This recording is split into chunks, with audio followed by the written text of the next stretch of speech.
Welcome to day 3 of this project. Today's job is to finish off the parking area. I needed a bit more gravel on this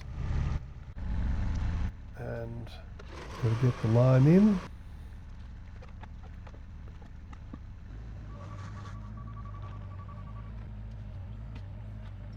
I learnt the lesson that trying to mix this material in a pile does not work. You're much better off if you've got the material spread out and then spread the lime over it. It mixes far more easily.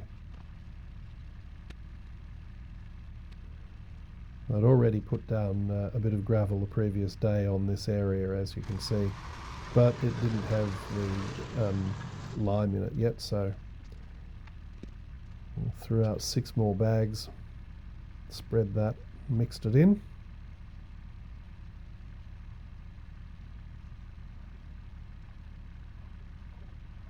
I didn't have a respirator for doing this, which really would have been ideal, but I just kept myself upwind of the dust.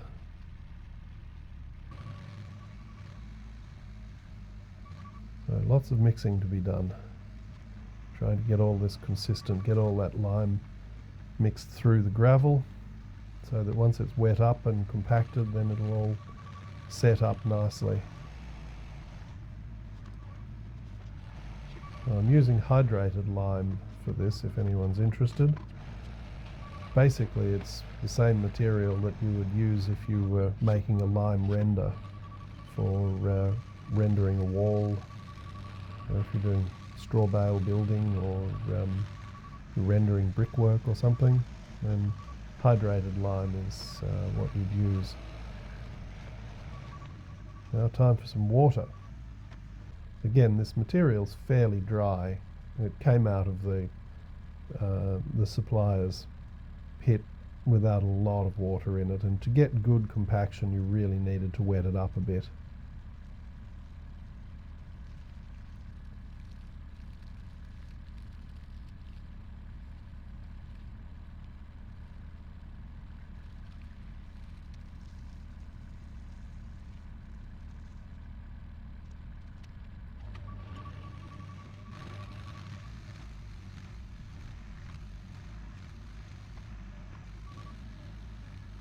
Just churning the material with the bucket here, trying to turn it over and get the lime to mix through.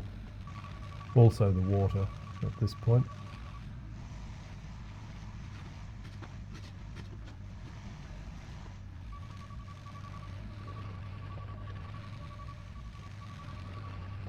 I'm really lucky it didn't rain on me during any of this project. It would have been doubly annoying if it had. We've had so much rain this summer, it's made a lot of these sorts of jobs quite difficult to actually get completed because I keep getting interrupted.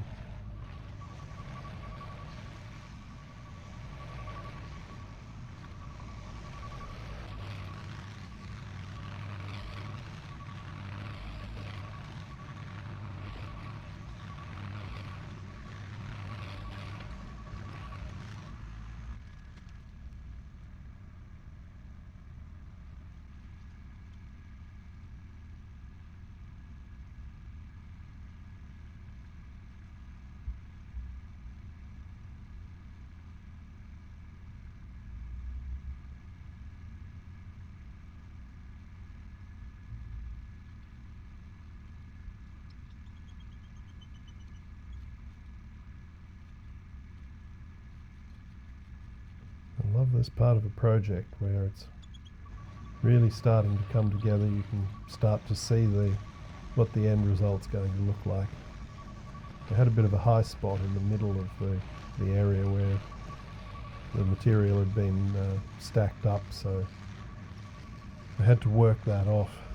I didn't realise how high it was though until I got the screed out onto it.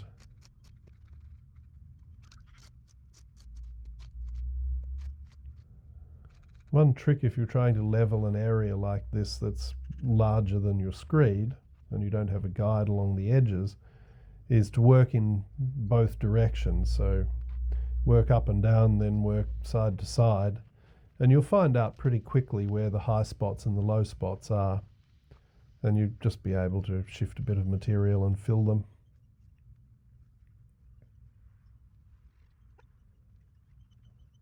Given that this parking area is on a hillside, I couldn't really use a laser level or anything like that to establish what was flat. So sometimes you just have to do it all by eye and feel, which is not a bad thing.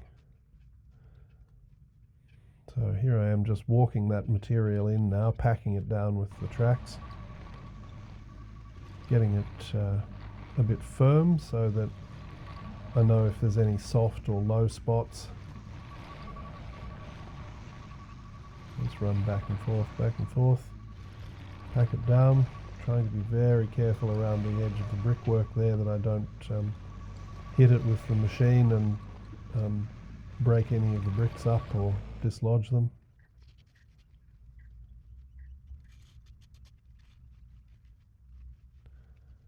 So I still had a high spot in the middle, and I had not enough material around the edges. So pushing that material off the top out to the back and pulling some of it down to the front.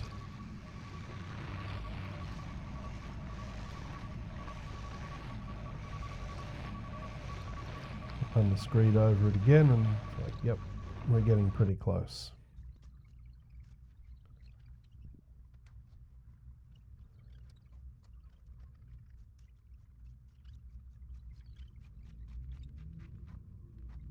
Really satisfying when you get down to this stage.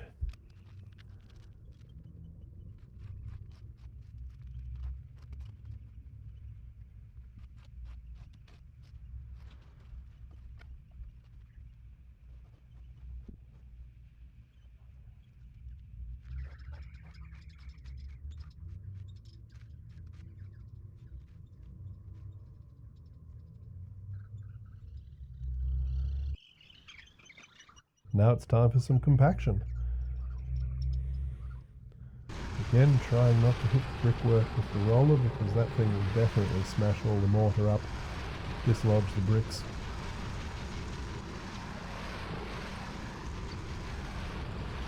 And up and down a few times until it's feeling like it's solid. Find any low points. We had some along the edge of the brickwork there, so just grabbed some loose material from the back and dropped it in.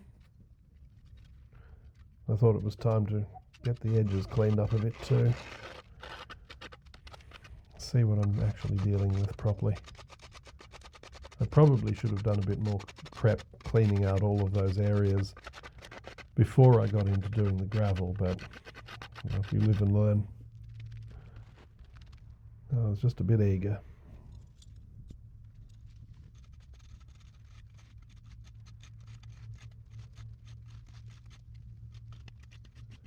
And that was hard work because there was a bit of clay in that material and it all packed down on the concrete really solid, so I thought I'd just carefully give it a scrape with the excavator, trying not to leave any marks on the concrete, of course. But that worked all right, gathered it up really quickly. And then just shovel it up in the bucket because you can never pick up those small amounts of material easily. Quicker just to grab the shovel and do it.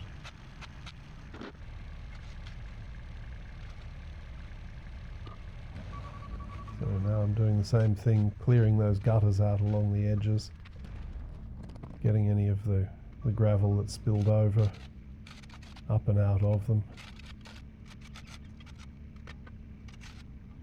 Of course, what I failed to remember was that I had to get the machine out here. What I failed to think of when I was ordering things here was I should have done the driveway surface compaction last, because running the machine out over it like this, I inevitably ended up leaving some marks on the new surface.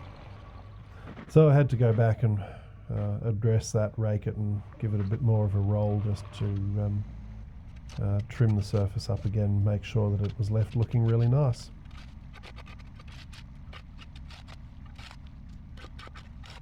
A lot of that gravel I was just throwing into the other parking area on the left.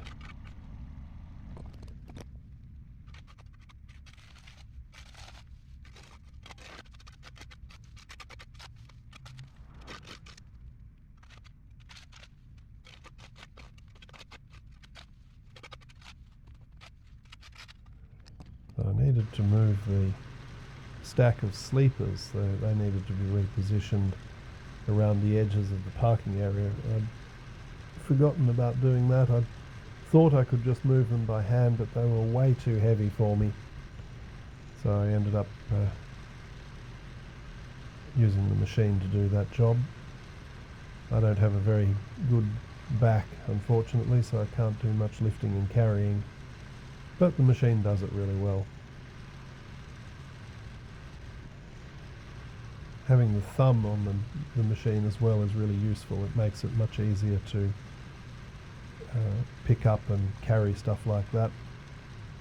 So then I gave it another roll, and here's a lesson. If you're ever using a vibrating roller like this, if you're on a hillside, they will shift sideways, and my machine here actually slipped down against the fence. I got stuck against it, and unfortunately I managed to knock a couple of pickets off. You can see there in the background. I got it off by blocking it up on the fence side, which raised it and let me get away. But sometimes things like that happen. You make mistakes and you might do a little bit of damage, and I have public liability insurance for that reason, and we just talk to the client about it, make sure that they understand what happened and that you'll pay for any damage. Accidents happen, but what matters is that we take responsibility for them.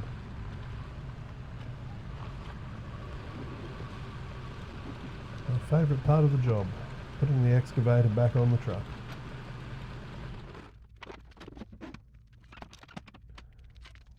Picking up those last little bits of gravel, cleaning the surface up. And my attitude is always I try and leave every job site looking as good as I possibly can.